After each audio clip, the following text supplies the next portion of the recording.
thank you, Captain Jack Hansis, for agreeing to meet with me.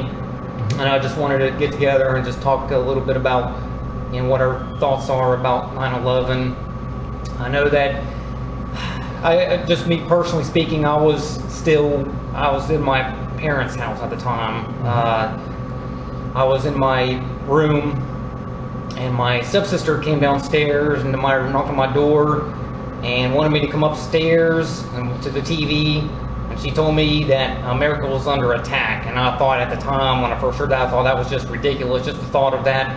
She said something about airplanes, and I thought, well, there's no way planes would have to cross the Atlantic in order for us to be attacked. And I saw the TV, a rerun, of course, of one of the planes actually hitting one of the towers. And I was like, of course, like anybody, my jaw just dropped, of course. But I don't know, where were you at? What was you doing when that was actually happening? Okay, on 9/11, I was actually at home, off duty. Got to sleep in just a little bit that morning, but I woke up and actually turned on the TV. I had one in my bedroom, and I just kind of flicked it. It's on the news hound, and turned on the TV, and just like you, they were replaying that the plane hitting into the tower, and at that point, they were talking about what a terrible accident it was, and how could this possibly in daylight, that they could miss the building or miss not seeing the building. And at that time, my two sons were still home, and I yelled for them to come in quick. I wanted to show them it. I just thought it was unbelievable, and they got to see it there. And then right after that, the second plane hit, and at that point the news broadcaster says, this is too much of a coincidence. What's going on here? Two planes hitting is just, it seems sinister, I guess. Right. So at that time, I continued to watch that morning, just like everyone else in the United States, stunned and bewildered as to what was going on. I was watching the firefighters that were grouping up for the interior attack and to go rescue people as they were gathering at the base of the Twin Towers. And I remember distinctly looking at them. They were doing some close-up shots of these guys. They were gathering their gear and taking their spare bottles and everything. And I just looked over at my sons and said, some of these guys aren't going home today. This is far larger of an incident than we had ever seen before. But I just felt that they were definitely putting their lives on the line, and there was going to be putting themselves in harm's way to save others, that some of them were not going to leave, that was going to be their final response. Right. Well, I know that, of course, obviously that's about the only thing that anybody was singing on TV for that day, for the next 2 or 3 days, was just rerun after rerun after rerun, of course. And I was working at Lowe's at the time, but I know over the course of the next few years, I started working at Influent, a telemarketing firm on the other side of town, and there was and at this, maybe within a year or two, I was aware that there was such a thing as a so-called 9/11 truth movement, if you will. I didn't really know exactly what all it really entailed. Never really checked into too much. I just know I heard about it. But there was a man at Influence who started telling me stuff I'd never heard before. Stuff like how the relationship between the George W. Bush and the Bin Laden family. Apparently, the Bin Laden family was very instrumental in building many U.S. military bases in the Middle East region, which just completely, blew me away. George W. Bush started an energy company back in the late 70s called the Urbestu Energy Company. The Bin Laden family were huge business partners with him, which just didn't really seem to make sense to me at the time. So he just kind of gave me those nuggets, if you will, at the time, and I eventually, Pauline from church, sometime about that time, she referenced me to go to a website called InfoWars, or Alex Jones, Google Alex Jones, this really was about some other subject we was talking about at the time. But I started looking at stuff about 9/11, and of course they have all kinds of material about 9/11 on that day, of course. Over the course of time, my views about what happened on that day gradually began to change. From, of course, we were all told about the 19 hijackers that hit the Twin Towers, and also the Pentagon, and also, of course, the plane that crashed in Shanksville. So I like pretty much anybody else, just didn't really doubt or question what I was actually being told. But eventually, there were just certain things that didn't really make sense, as far as the official story is concerned. I didn't know what maybe your view might be about, what happened on that day. Okay.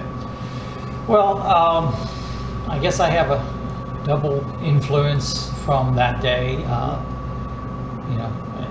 In addition to all of us being concerned about our country being attacked and private citizens being attacked, the firefighter in me was curious as to what was, why that building collapsed. I felt there was probably going to be some partial collapses within floors. Looking at the raging fire, I knew that was going to weaken the I-beams and the different steel members. As more reports came out about what that building was designed around a 707 strike, and now we had a larger jet and laden with fuel, actually 2 jets, and at high rate of speed, that this was beyond all the specs. But still, I listened to the reports of that they had the structural members fireproofed, and that some speculation that should have held up, and to that. You mean like the asbestos? Yes, that they had all the structures within was supposed to be coated to help them, because that is a concern with any building I go into, especially the metal ones, that there's going to be fatigue and expansion and fatigue, and it's going to eventually give way. I have to, as a not just a firefighter, but as a company officer, I have to be conscientious about how much time has elapsed since a fire started, and when it's time to pull my guys out, so that they don't meet an untimely death in the building. But the New York firefighters and the police and the transit authority were, knew they were putting their life on the line to try to save as many as they could. But besides the firefighter end, I had a daughter that day that was in the military. She was able to get word that she was okay, but things were going to be locked down, and didn't hear from her for a week. Worried about possibly military bases becoming under attack. Both of my sons signed on to the Army and the Army National Guard afterwards, and actually both spent time in Baghdad, overlapping in their tours. So, military is close to our family, and being put right in harm's way in Baghdad, and having attacks going over the different facilities they were in. We had a very rough over a year of concern whether they were going to come back alive. But again, all that cumulative, that's kind of has rolled into my philosophy and my inquiry. I've looked at a lot of the different studies that have come out since, looking at, I'm sure, some of the same films that you've seen, some of the high-speed films, theories as to whether it was an inside job, was there a missile instead of a plane, and things that why those buildings went down that fast, and studying the different engineering publications, of course, within the fire industry. It is waking us up and let us know that these buildings that we thought were going to designed to stand for 100 or more years, can easily topple. And to be quite truthful, I was surprised, as I said earlier, I thought there might be a partial collapse of a floor, maybe two, but to see that pancake effect, and once that weight above the floors overstressed those couple floors that were compromised, to see that building come down and basically pulverize everything was, beyond any imagination that I even had. I thought maybe a topple over or something like that. But since then, I've been to different officer schools and different classes. I've networked with other professional firefighters and listened to different engineers talk about those attacks, and also on the Pentagon. And that has formed my thoughts of it. Matter of fact, the youngest son has worked in and out of the Pentagon for a couple of years. He was a medical lab technician and now a medical equipment engineer. So he was in that area that was rebuilt. He talked to people that were there on 9/11, and he got to walk through those halls that were rebuilt, and so that it kind of rung home more. And for the other son who left, one of his battle buddies, his life was taken there in their convoy, and actually one of the firefighters here has done 3 tours in both Iraq and Afghanistan. So and he's another officer. So I've had a lot of discussion with him. That's basically my background on the professional and the personal level, and I've been at firefighting now 29 years as my profession, and another 6 as a volunteer, which never encountered high rises like that. But anyway, with all that, yeah, I do have my opinions, and I guess it's a combination of the theories, the facts, the fiction, for lack of a better word, and and trying to put that all together makes sense, because I know there's other buildings stressed in that area went down later, and I know there's theories as to why they went down.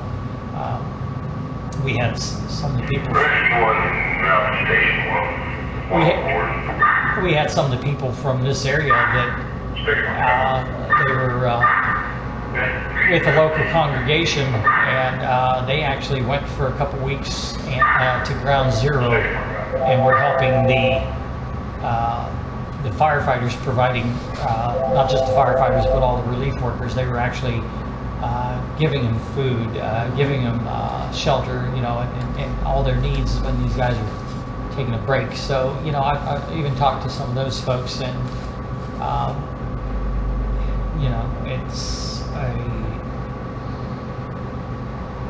difficult thing to just still wrap our minds around, but it has to start and end someplace. There, most of the truth, I think, and most of the studies have been out there. I don't know if we can add too much more.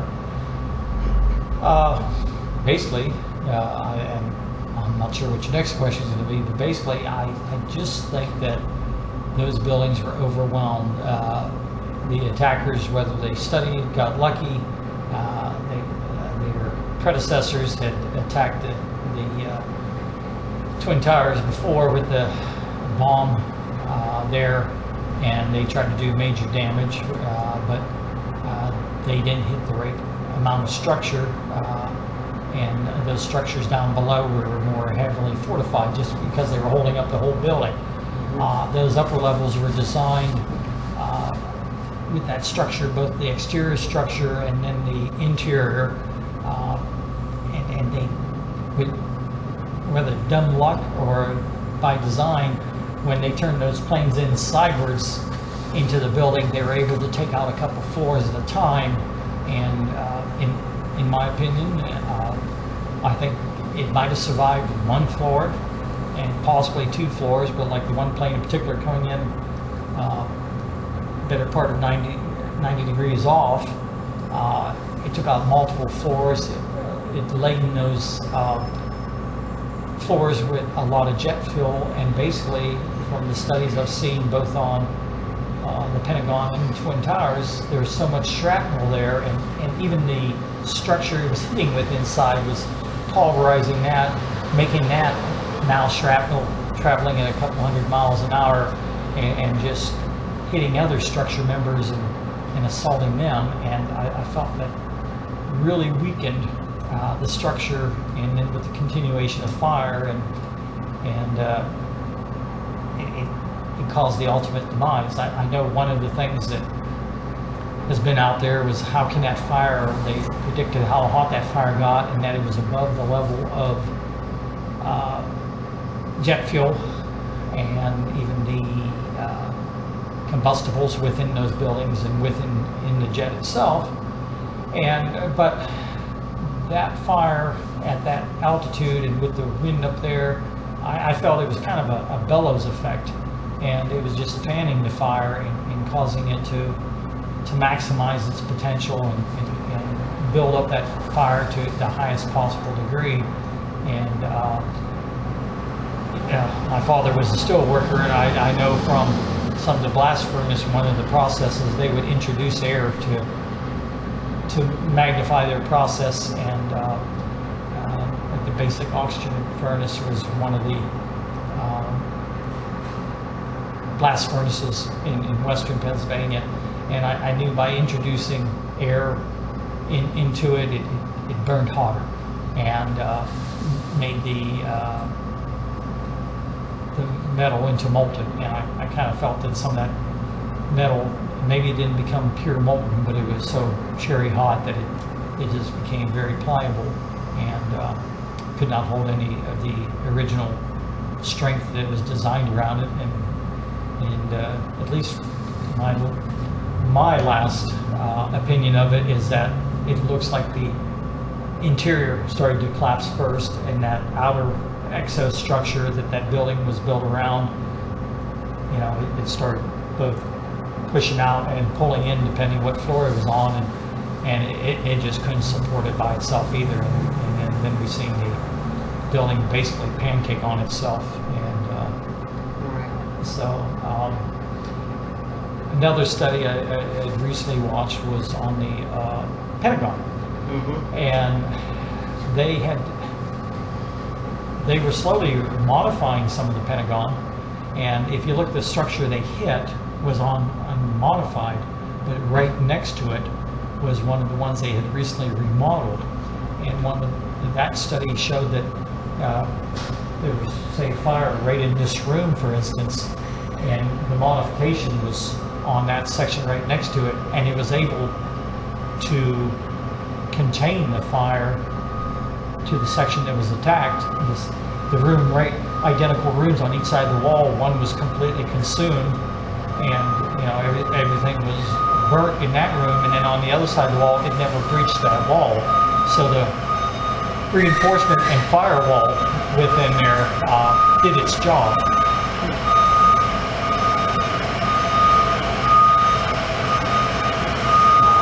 It takes a little bit long.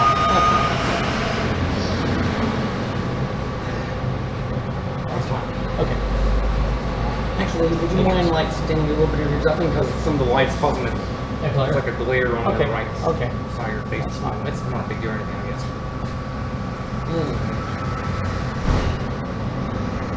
I know. I watched a documentary film. It was put out by Richard Gage. He has an organization called Architects and Engineers for 9/11 Truth. Mm-hmm. And I know that so far over 2,300 architects and engineers have signed a petition calling for a new independent investigation as to why really all the Twin Towers and building number 7 fell. Mm-hmm. I know there was a lot of nano-thermite dust that was found in anywhere they collected dust samples from around Manhattan. Mm-hmm.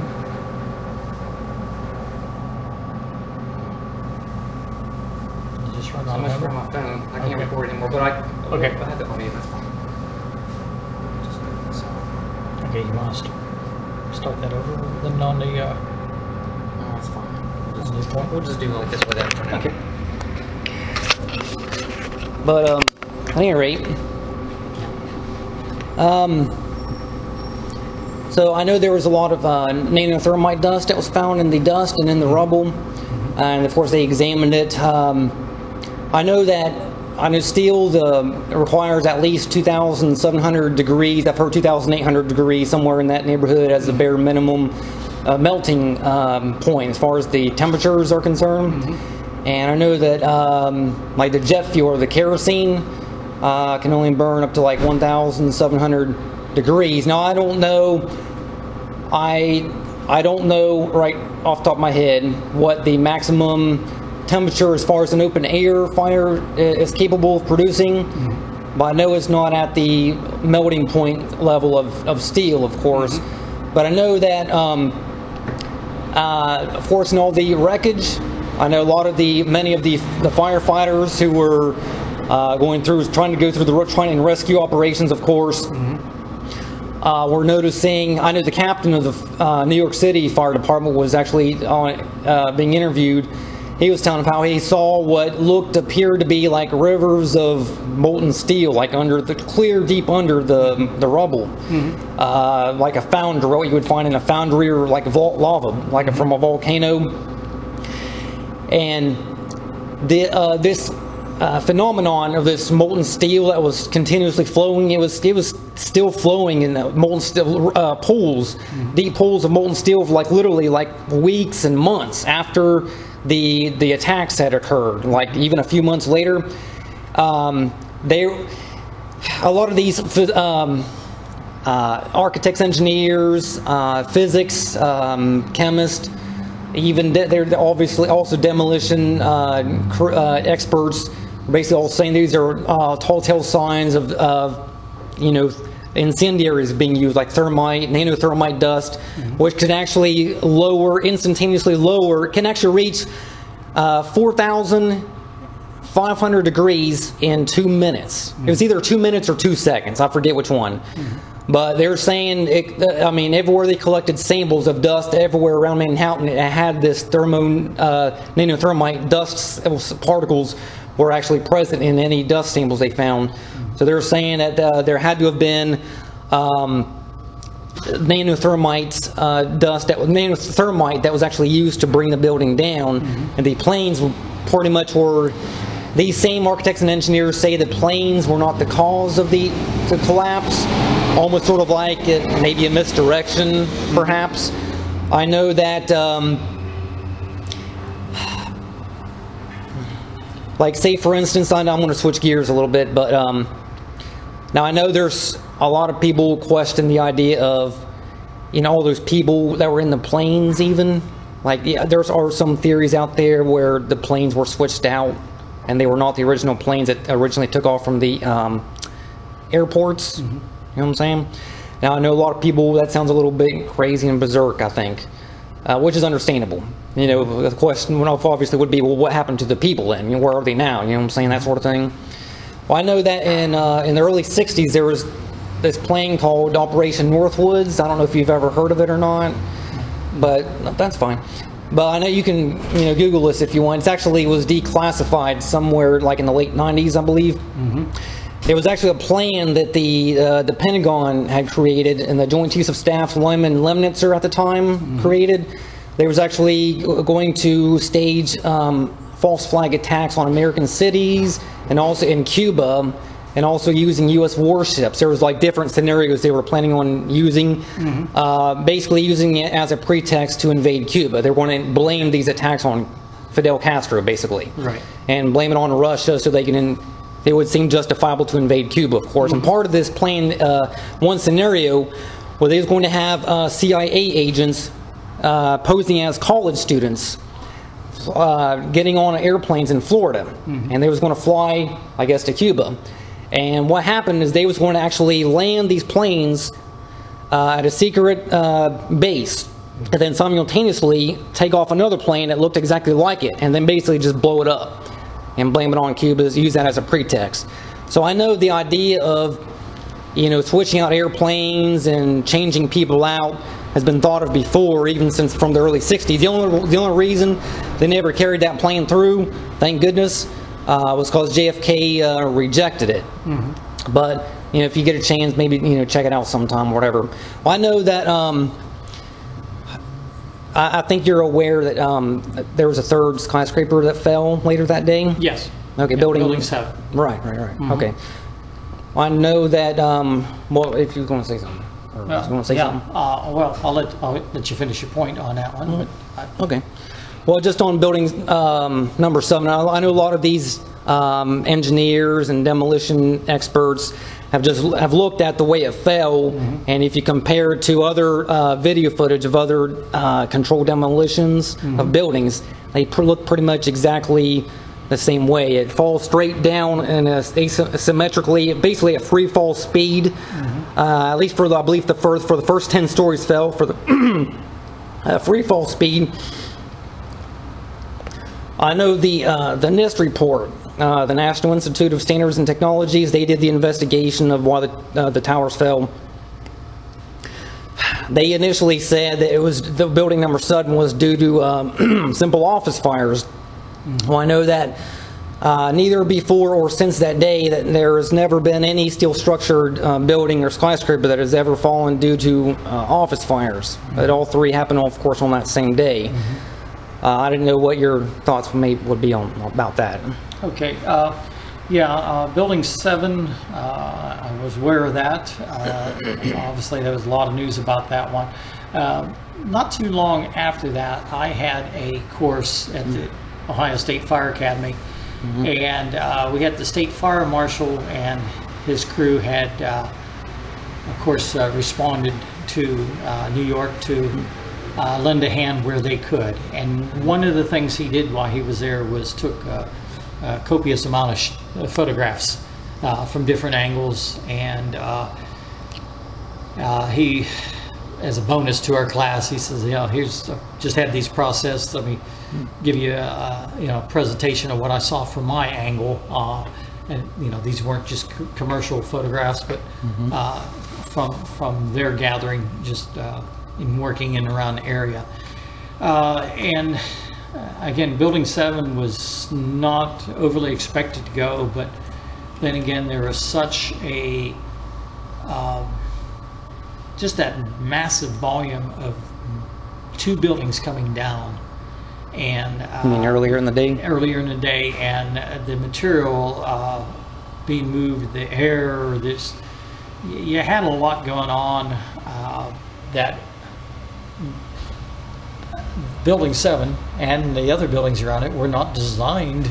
They were not building that factor in. They expected winds from possible hurricanes coming up the coast and as such, but you just, that's not something that an engineer is considering, that unless it's a military base, he's not considering, well, let's design this to be completely terrorist proof. Of course, the Twin Towers was designed around that the Empire State Building was hit way back. I think it was actually probably right when I was born, around in the 50s, if I remember right. Might have even been in the 40s during that foggy day. So they were taking the biggest plane of that day, adding whatever 10% or 20% fudge factor, and not looking at those buildings coming down, but definitely. Building 7 was not a concern. I guess they didn't see anything that at that point was, during the initial collapse. If it didn't land on it, they thought, wow, we were lucky it survived. But again, just talking with people and my main interface has been with people at the Ohio Fire Academy, some people from the National Fire Academy, and of course looking at different publications online, different literature that we receive in our trade magazines. We've all adopted "everyone goes home safe" and that's our goal at the end of whether our shift is 12 or 24 hours. That we want to go home to our families, and trying to take these things in effect. Going back to the thermite, I've heard that the that dust was settled across there, I've heard some people saying, is there a possibility that it was packed within suitcases that went on the plane, or something was shipped on that plane, that the terrorists were able to get some on board and that did magnify effect? You know, there's that possibility. I've heard the theory that it was hidden within the service areas of the towers. I don't carry a lot of weight on that theory. You know, anything is possible, but I'm leaning away from that, from what I've heard. But going back to one thing with those buildings, when you have these structure beams holding up a floor and running from wall to wall, and it's integrated as a unit, and they design it so that, you know, we can have a certain amount of members missing, damaged, replaced, it's still going to hold everything up. When you heat up steel, it's going to expand, and it's going to more so expand lengthwise than it is width or height. And when you have those long beams, they're expanding, they're pushing outward on the walls, which are supposed to be supporting everything straight up. And you know, a little bit of lean, because there's even a natural movement of the building, a sway with the wind. But you know, they're only expecting so many degrees of lean, of deviation from vertical. And when you have these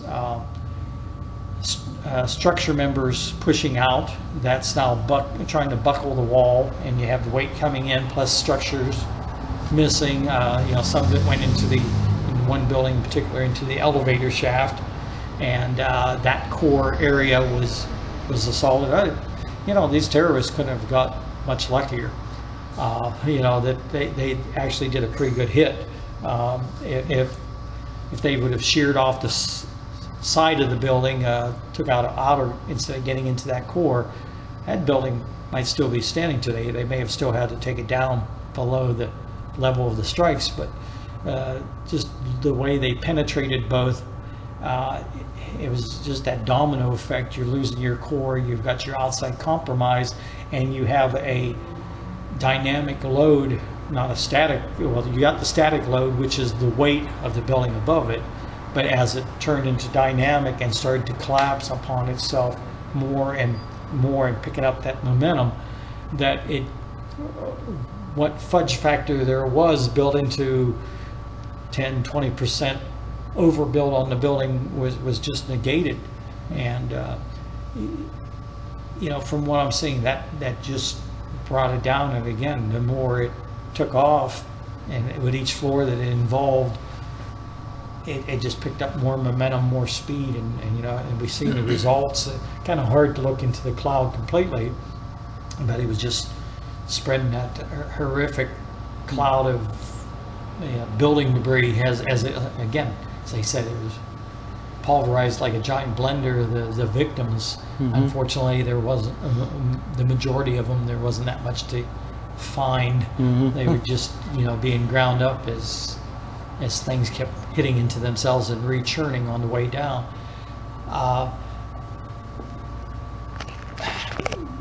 You know, why that other stuff was there, and I've heard about those engineers signing it, and I've you know, I don't want to completely negate what they're saying, but I think still the majority of the engineers out there are still kind of go with the simplest answer.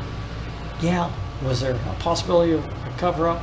That is never beyond the realm. But and I'm not trying to overly simplify it, but just I'm looking at it from the firefighter end, is recognize the signs that you have an imminent collapse, that you only have so much working time, and that whether a superstructure made out of steel, old building like the one we're in, which is masonry, you know, with you know, some metal supporting the floors. You know, you can have a roof collapse, you can have floor collapse, just a wooden structure. I know we had a fire in your neighborhood here a couple years ago, just a typical two-story house fire, and looking at that and trying to read that, you know, we're loading that up with water, and we're, you know, now it's compromised. When is that one going to go? Older buildings, some of them are weakened. Gravity is always our enemy. Gravity is always trying to bring buildings down. Corrosion is always trying to affect the metal in buildings. It's basically slow oxidation. Rust is, you know, it's just how long till it attacks it. It weakens the rivets and the different connecting, especially when you have two dissimilar metals. There's going to be something like that going on. I'm still, I guess basically, to bring it to a point, I've tried to look at all sides of this, tried to learn from all sides of it, and tried to, you know, here in our valley, we fear that there can be a terrorist attack on our chemical plants, on our magnesium plant here. We have a gathering that's a public event coming up here, and you know, and it's right there at the 9/11 weekend. It kicks off on 9/11, and we have that contingency plan that you have some radical, fervent idiot ideologist that is going to make their point, and they have no regard for human life, and you know, whatever they can maximize their message and maximize their exposure. You know, we're always a possible target. We have tuned things up quite a bit in the fire department when we go into a location, when we're arriving on location, just kind of not just focusing on the original incident, but kind of taking in situation awareness around us. You know, is there a truck sitting there that, like a moving van, that's out of place? Why? I was out at Oklahoma City with Timothy McVeigh. I looked at the Mirror Federal building, went through the museum, and seeing what that idiot did with taking that many lives. And you know, there's a personal story which each one of these people, whether it's the Twin Towers, the Pentagon, Mirror Federal building, or any of these attacks on by gunmen that we're seeing quite a breakout of. There's personal life involved, you know, and there's always a story behind it, and a potential for a human being that's been snuffed out, someone God has created. And I find it hard to believe, but yeah, you know, we have a God that loves everyone, but He is not a God that instantly hands out justice for evil people. He lets us decide who we're going to follow, whether we're going to follow Him, His goodness, and you know, Jesus Christ is my personal Savior, and whether I'm going to take His example or take an example of some other radical religion that is full of hate, has, you know, over 300 times in its pages to kill the infidels, and to that they are to meter out justice to us. And even though there's good people within that religion, I think they're very blind. I think we have a potential for even a more horrendous situation coming up. You know, whether it's a chemical plant or something else, that a dirty bomb, something like that. If they could get their hands on it and they can make their point, they think they are, and let's just face it, it's radical Islamists. They think they're doing all His will. Well, you know, I personally feel Allah is a false god, and the Prophet Muhammad was a very misled person, and you know, and not true relationship with God. With that said, I've had sons over the Middle East that have met some very nice Muslim people. Coincidentally, 2 years ago, we were on vacation, and we were talking to another couple whose son was staying at the motel of, I can't remember the gentleman's name, but he was the kind of the ringleader of the two, and the son worked at the Twin Towers, but for some reason was delayed, and fortunately it saved his life. He did not go into work on a timely manner. But he was tracked down by the FBI, and they said, we have video of you leaving the motel at the same time as this individual. How did you know him? What? And they did a very thorough interrogation of him. Like, how did you know these guys? But I just happened to be walking out at the same time. Well, did you see them before? Yeah, the night before. Or they were hanging out at the bar. They were a rowdy bunch of people.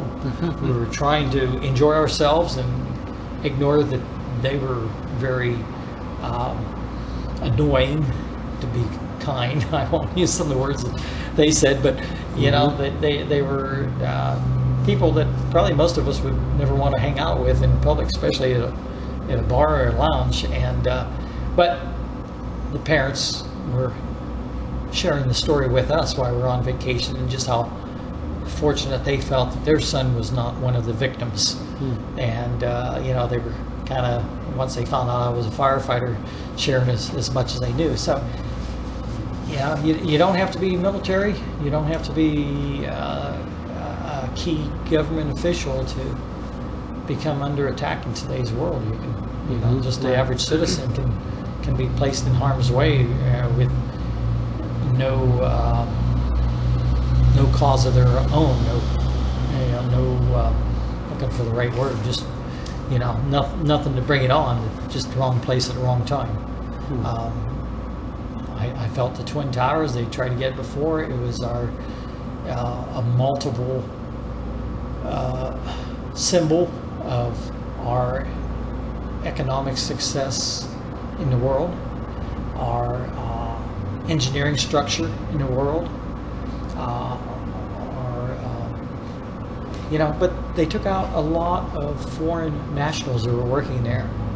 You know, they didn't just hit America, they hit from many different countries that enjoyed working in New York City, enjoyed working and had the opportunity to better themselves. And, you know, so this was a big symbol. And of course the Pentagon was the military might, the mightiest military power in the world, and its so-called fortified headquarters nucleus, the Pentagon, you know, these were picked out as solid structures.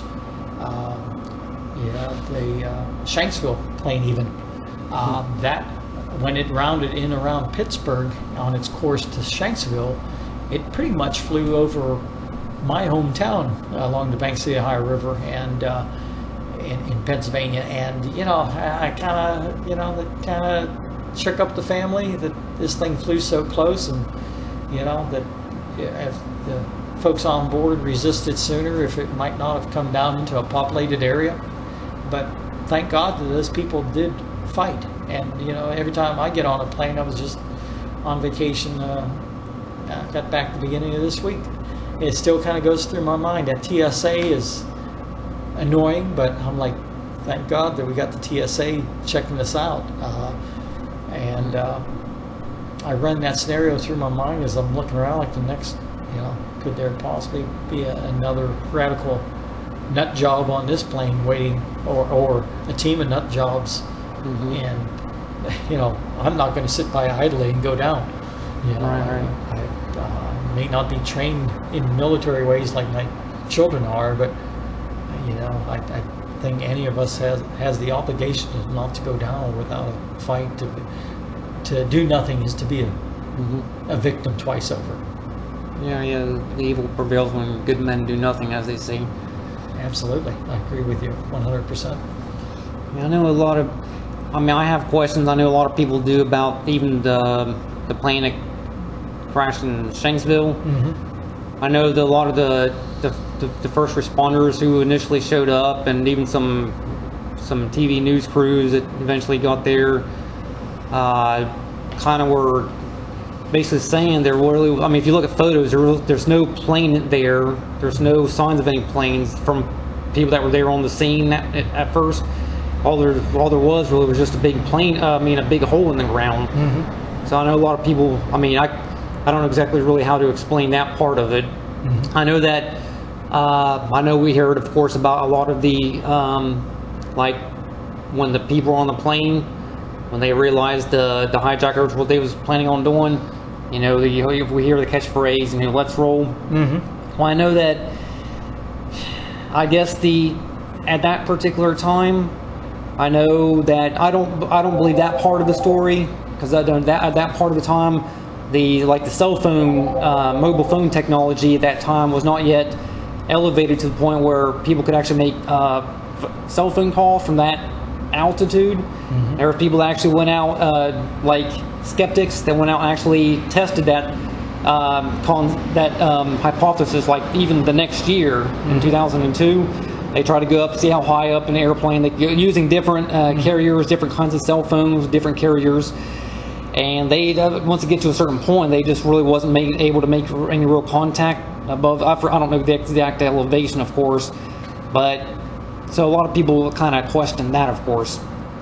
But I know kind of wrapping on it, we don't want to be here for too long, I guess, but I know as far as building number 7 is concerned, I know there's video footage. I don't know if you've seen them. There's actually firemen, police personnel telling people to get away from the building because they're going to pull it. And there's actually Larry Silverstein. He was the leaseholder of the complex of the World Trade Center.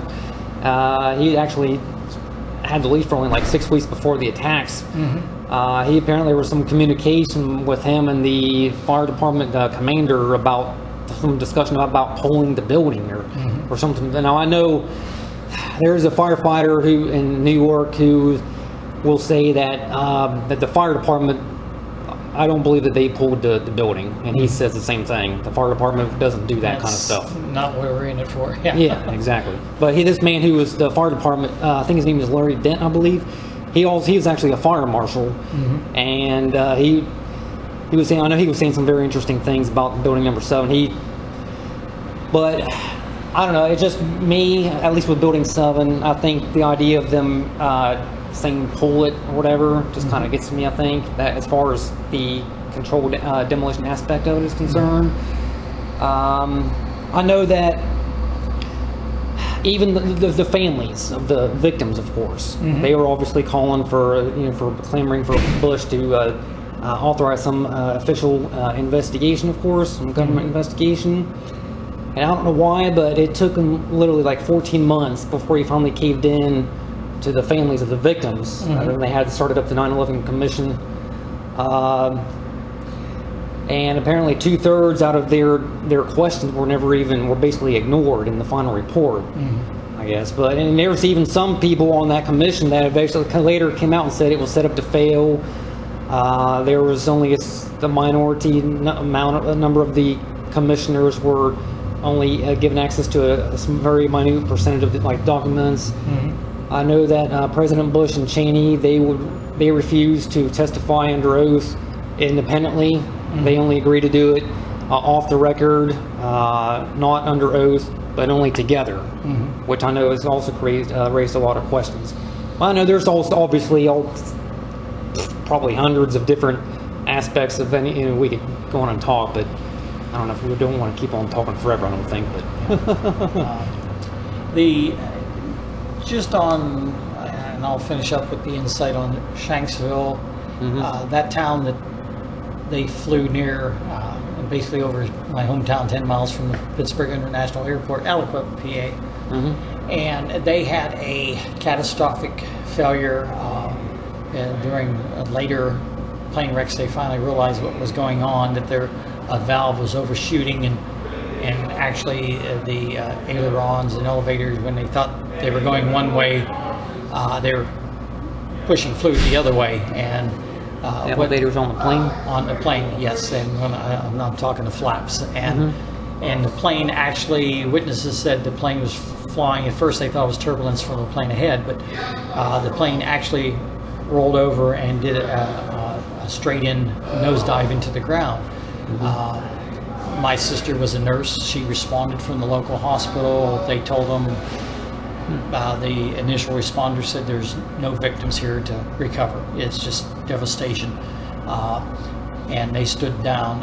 It actually landed across the road from my niece's property, and that land to this day is kept from sightseers. There's a memorial that you can see from the expressway, but at Aliquippa, PA, and my niece How close said is that to Shanksville?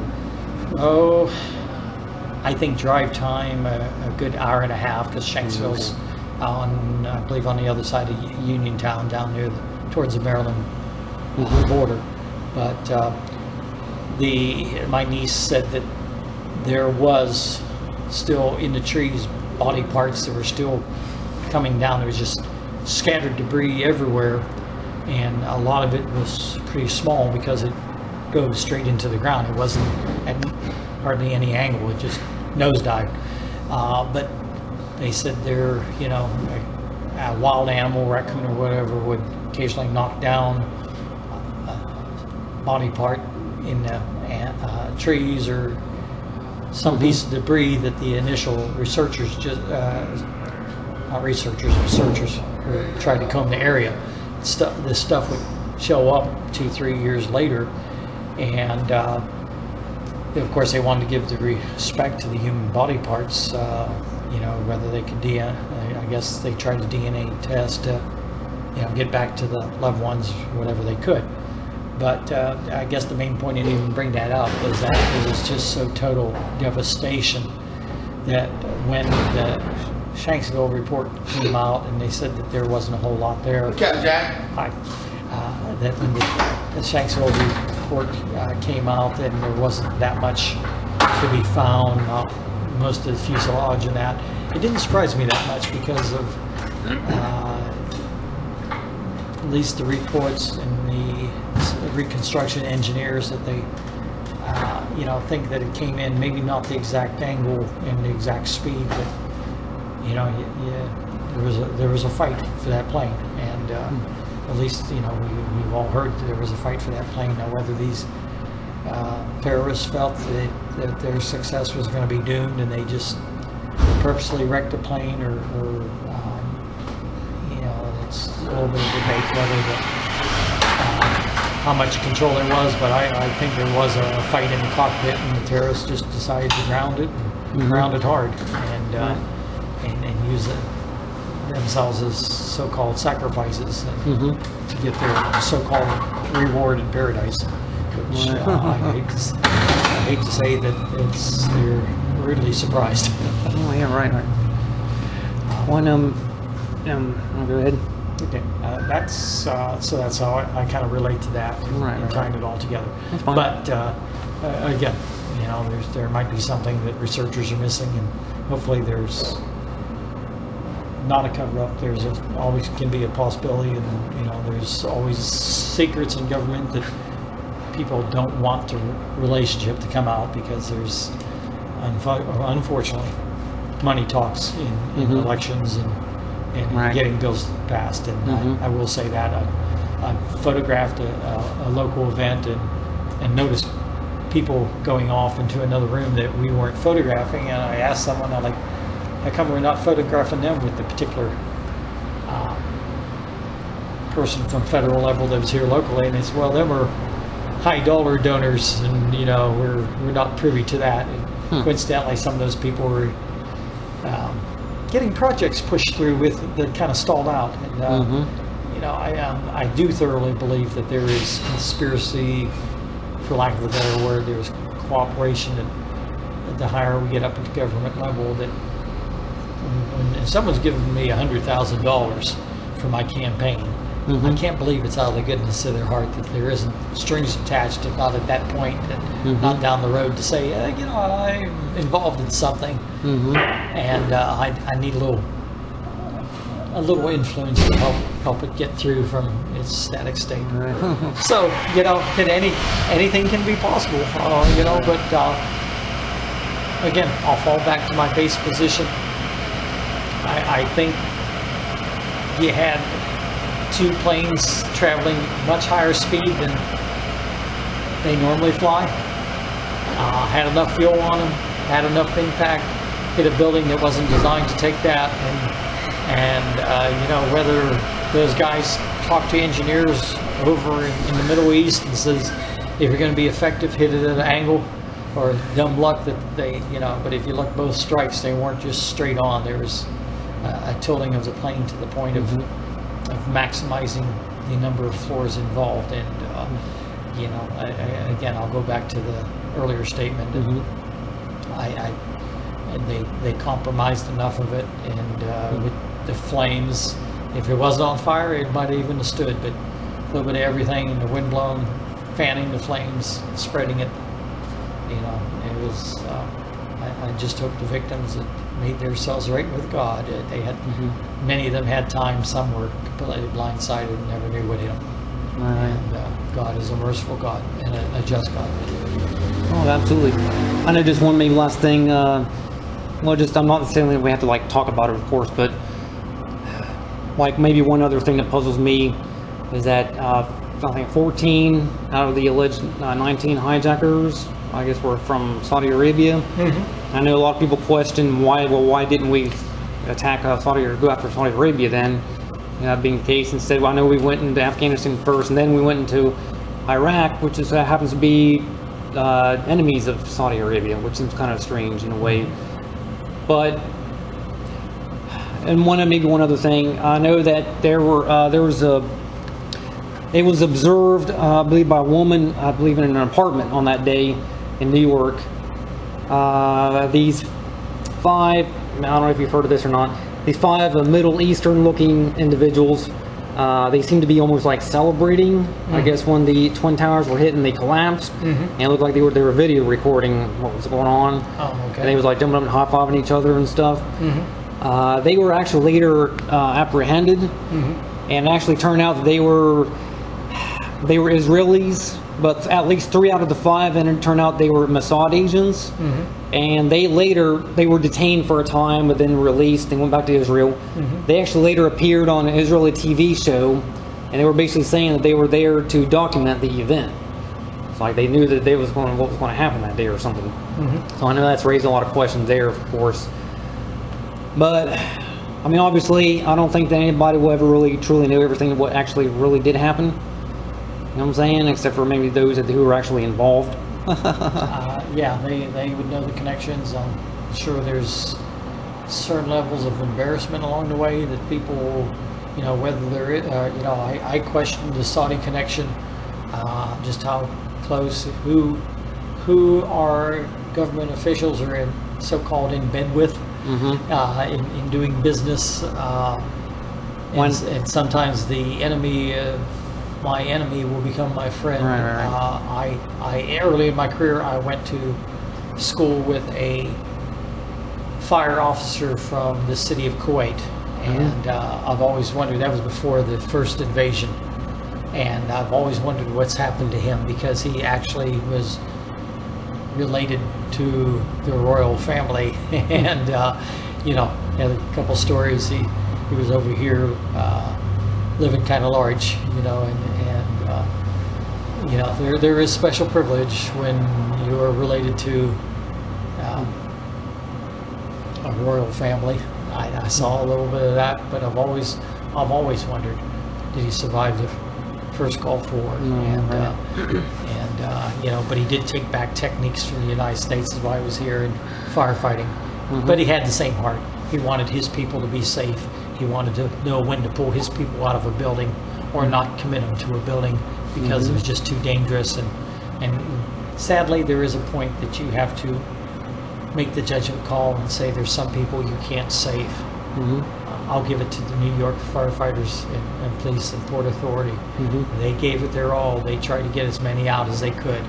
And they knew there was a certain amount to write off. And probably above those floors, they pretty well wrote off them, unless hope above hope that there was one exit open.